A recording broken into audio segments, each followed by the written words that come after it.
one of the themes of this conference has been taking uncertainty seriously and understanding that it has a status that is different from quantifiable, measurable, monitorable, manageable risk. To me, that, in effect, is where I began. Because when I came to Cambridge as a graduate student, I wound up writing my PhD thesis for Richard Kahn, the author of The Multiplier, Keynes's leading student, and of course, a fellow of King's as well.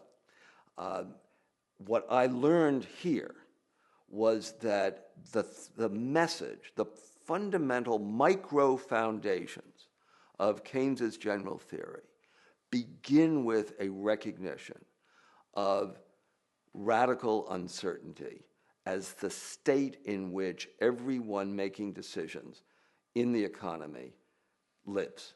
The businessman deciding who to hire and what to buy in a production cycle. And of course, the investor deciding whether to hold cash, whether to buy bonds, what sort of liquidity preference to express in their decision making.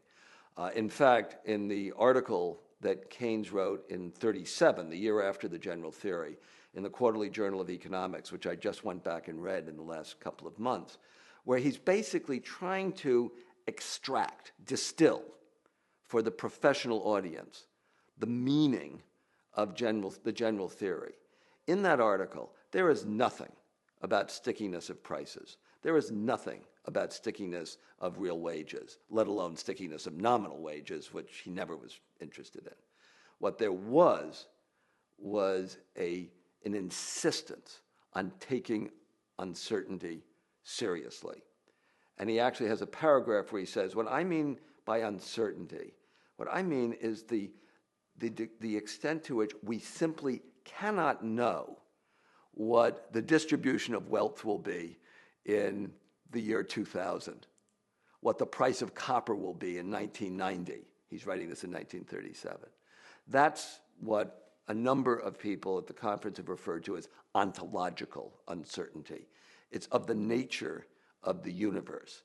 To me, the way to translate that is to say that Cassius was wrong. The fault, dear Brutus, is not in ourselves. The fault is, in fact, in our stars.